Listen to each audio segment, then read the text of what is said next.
Alrighty, I began this process while experimenting with my microphones. So I got a dynamic microphone to my left and a condenser microphone up front. For now, I'm going to use this, even though I still got to tweak my filters. It's working well enough and it's closer, whereas this is at a slightly suboptimal distance because of the proximity effect of a cardioid pattern. But anyway, my issue at hand, what I'm working on is my chroma key. So the way chroma key works is in OBS, you can have your camera view like the one you're looking at over here. And so we would usually do that, and then we reset the positioning, and there we go. Okay, that's my camera, and you can apply a chroma key to the individual camera, but the problem is if things are like, you know, lit differently down here, I may want to have different chroma key settings for the bottom and the top, and you can't do that by simply duplicating a camera, because if you duplicate a camera, they're still going to use the same filters because each camera is actually a reference, not a duplicate. But you can put a reference camera inside of a group, which is like a folder, like this one here. And you can adjust chroma key filters independently for each group. And so basically that's what I did, but I ran into a problem where now it looks like it's self-rectified, which is superbly... Wait. It may be a consequence of how the processing works, but yeah.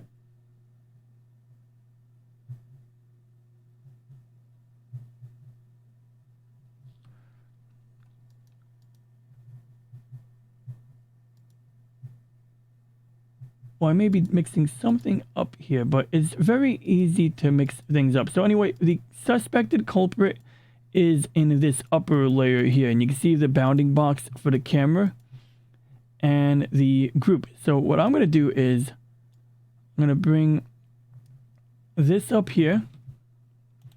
I'm going to reset it.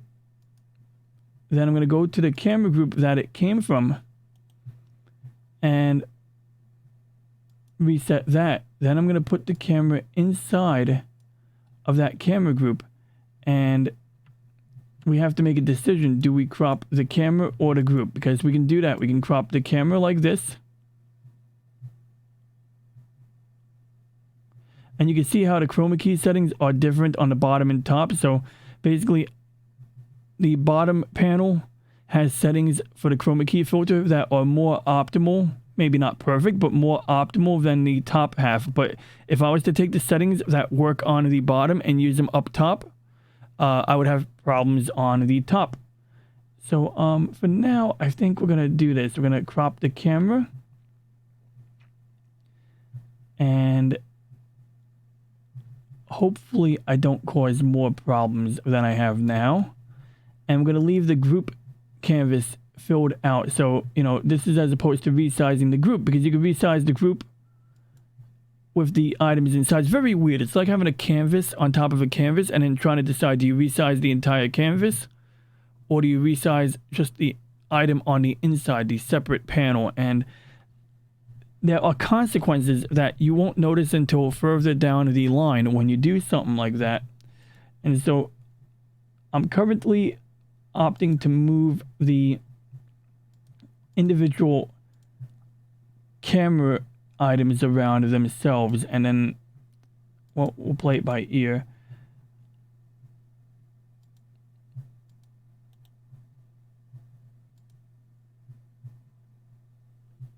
But at this point, I'm not seeing that weird issue with the lines, and so I call that a win, because what was happening was where the gap is showing up between, you know, say here and here, there would actually be like an offset where like a vertical wire on an angle would suddenly be like shifted a little bit. And that's something I didn't notice for quite a few minutes. Oh God.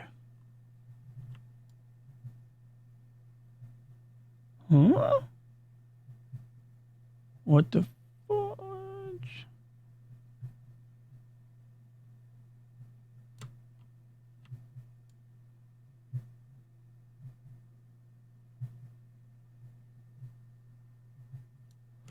Okay, we're going to leave that alone for now. And then we're going to pick the bottom here. So once again, we have different chroma key settings applied to the group which this camera resides in. And if I change it now, it only affects the bottom, not the top, because some of the settings will cause my microphone to blend into the background. And so basically,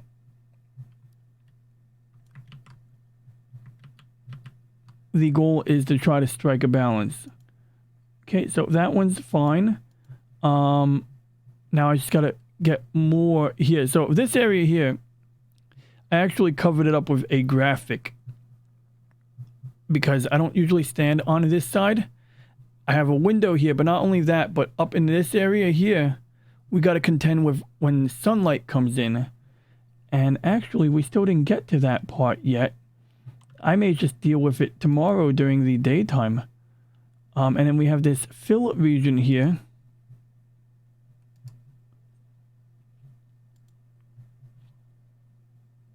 Okay. And I mean, everything looks like it's not... See, there got a little bit of green along my fingertips. Not a big deal, but something that I may have to deal with at some point. See, like that little gap? I'm going to leave it alone for now, but it is something of concern.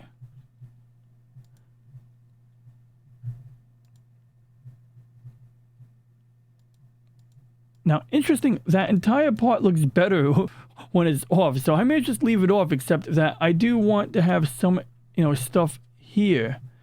So, I'm going to do an experiment here. And I'm going to just kind of wing it.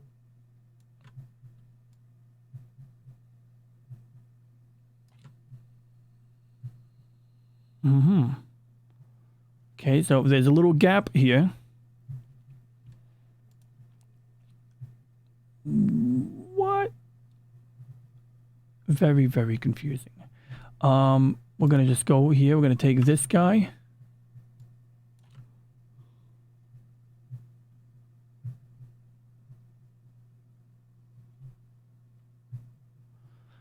I may have to further simplify this, but for now, I think I'm going to live with this, until I get an opportunity to really tweak it. Because now I have this in a position that it wasn't previously in. And that seems to be causing some interesting issues when it comes to lighting and blending and stuff like that. So that is a huge concern, well, it's a minor concern, but it is a concern nonetheless. But I think I'm going to just lock it down and, deal with this for now. Okay, so that's how I'm going to keep it. And so now if I switch to my main, this is what we got here. And then little tweaking should go a long way. And then if I want, I can try to, break down these quadrants and tweak them further. In fact, it's a little bit worse right now. Like, I'm going to be honest, it's a little bit worse over here.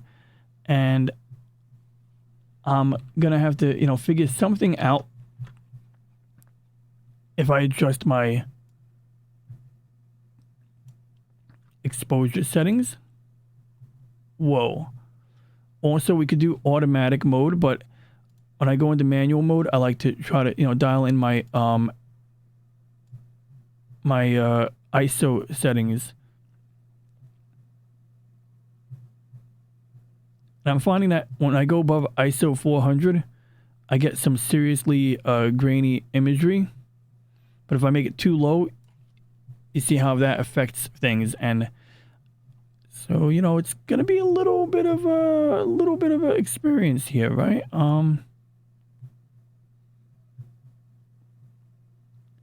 Yeah, like, it's all kinds of sketchy. It is.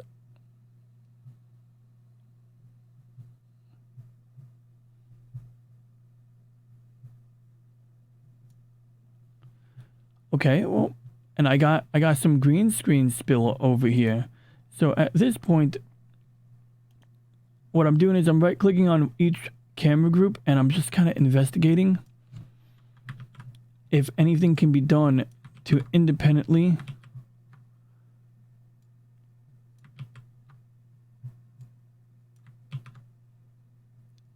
adjust things. So obviously desaturating myself is not going to be the most desirable option.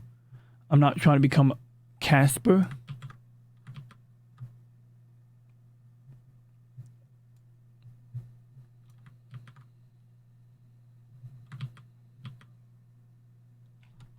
Now, what am I actually doing? Well, if we go back to my Dell monitor, you can see I'm basically just tweaking these settings. So I last left off on the key color spill reduction, and increasing that dial results in making the image desaturating it.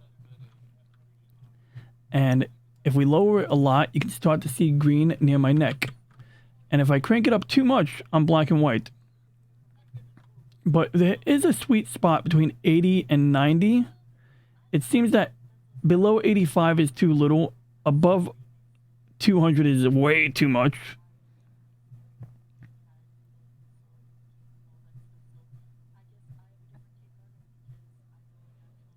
So I'm going to bring it to like 95.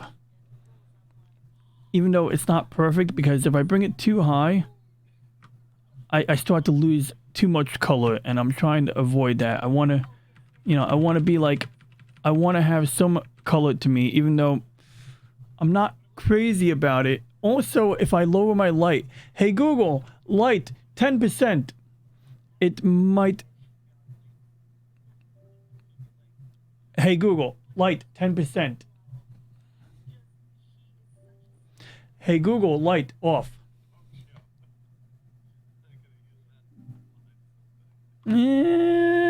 Maybe, I don't know, can't really tell.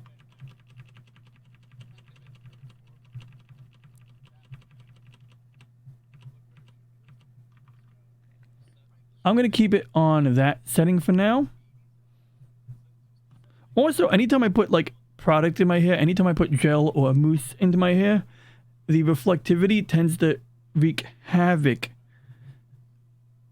Like, I usually like to, let my hair, be natural for days on end, because everything kind of works itself out. Like, everything fluffs out. It gets good volume when I don't wash it a little, or if I don't wash it too often, Like, I mean, I'll wash it multiple times a week, but, you don't want to wash your hair every single day. And if I do wash it every single day, then I get, it dries out, and I got to put, gel in there. And I find that if the gel sits in there, this particular hair product, if you let it sit for like an extra day, it's magical. Like, you could do things to the hair that you couldn't do without the product, and you can do things to the hair that you couldn't do on day one when the product is fresh.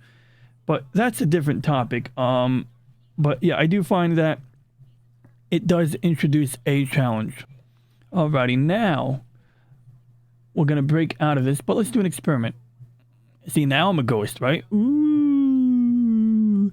Now, I should make note that the reason I stacked these before, the reason I had like so many layers, and you can even see here, like, over here. Oh, yeah, this one's actually very interesting.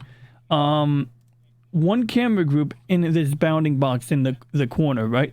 In your top right corner. But that is comprised of this, wait, and this. Wait, I'm very confused here. So if we toggle, yeah, see? Like, that's my arm. This is me. And then that's like the corner. And these seem to like make a pretty acceptable setup. Not perfect, but it's acceptable, So, I think I'm gonna have to definitely investigate getting some fill-in lighting going here. Like, maybe get like a light on the edge of my ceiling, just kind of aiming down, or put some LEDs underneath my desk, just to kind of point back here near the lower level, until I get an opportunity to rearrange my furniture a bit. So yeah. Well, what's next now? Well, I think I'm ready to do the microphone shootout, so I'll leave a link below, and if I could figure out how to put a link up on screen, I will present a link for the microphone shootout. Although, hold on. We'll do that but I'm going to spend another minute. Even though I just said that I should be adjusting the lighting, I don't know. I want this line. I want this line gone. I want this difference here fixed right now. So that's what I'm going to focus on. So I believe that was the lower. Yep. Oh, look at that. So we could just do that. I might just do that, you know, disabling. So what did I just do? Well, if we go here and then we go here and we go here, what I just did was I turned this guy off. See, look at the bottom left quadrant of the left panel. Things improve. So sometimes when you have so much, you know, so many layers of things, it can be easy to lose track. So let's see what is going on here. Okay, so we got these two panels inside of this entire group.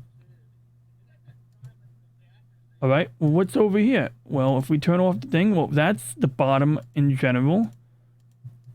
Okay, this is very simple. The lower portion group is very simple. That actually might really help us in the long run. And then what do we got going on over here? Well, let's turn off the bottom real quick. Well, like this area here. So we're going to lock this guy up. Then we're going to do the bottom area here. See, it's engaged. And then if anything, what I would do is either adjust the chroma key settings independently, or if I really want to get adventurous, put the fill group on top of the low group like that. And then we can try tweaking these guys independently. So for instance, we could try lowering the similarity. Well, that's no good. And you can see it both on the left side here and in the picture here, which looks weird. It's a little bit off center, but that's, you know, all about that alignment I was talking about earlier, that very confusing aspect. If we crank up the smoothness, it's better, but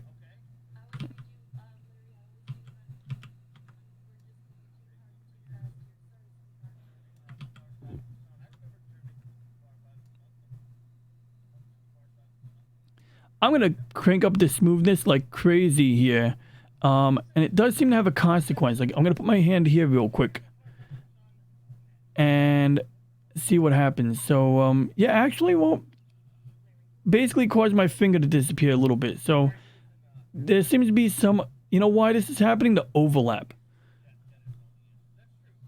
And I'm starting to suspect that this is not helping at all. Yeah, I don't think that's helping at all. No, yeah, it's not helping at all.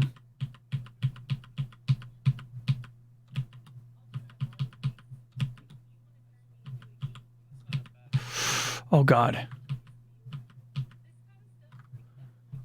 You got to be very careful.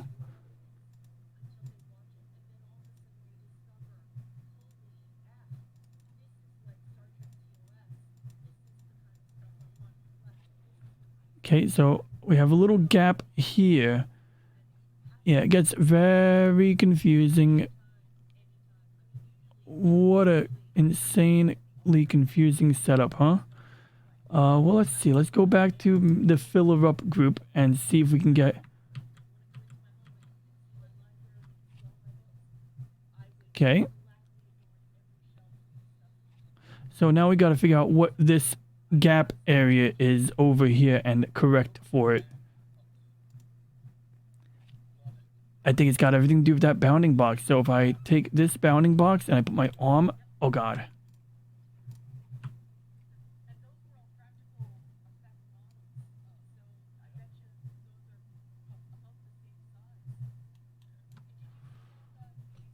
All right, so it's not perfect, but I think we can cope with it for now. You know, yeah, a little more work here. Let's see.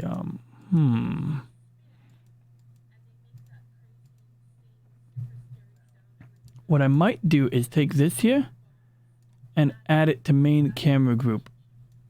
Just like that. Make it part of the main camera group because...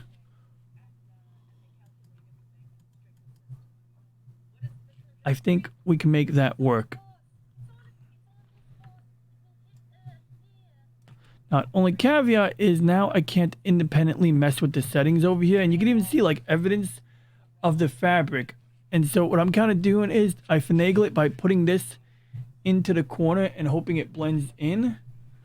It's a little tricky right now. I'm going to probably just have to tweak it further or paint the wall green like I was originally doing. I mean, the wall is green. So if I pull this away, it actually works pretty well, except for like this splotchy area here. So, I mean, that is actually an option to some extent. You know, it's not off the table quite yet.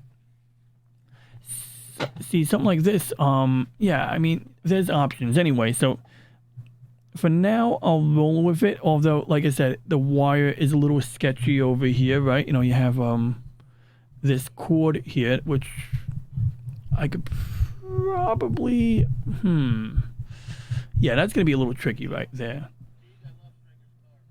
I can route the wire a number of different ways, but that is something like, now, because I've repositioned my microphone, this adds another layer of complexity here. But what we're going to do is we're going to leave the filler up group disabled, and we're going to keep the lower group here on. So theoretically, if I really want to go OCD, I would actually put another group or another camera right here. Absolutely confusing. So anyway, I'm going to conclude this video now, leaving a link on screen if it's not already up, for anybody who wants to go and check out the microphone shootout stream, which I'm doing right after this. And by the time you see this, it'll probably be a recorded stream. So anyway, with that, I want to thank you for watching. Please like and subscribe. If you have any questions, comments, or ideas, please leave a comment. And for now, we shall end transmission.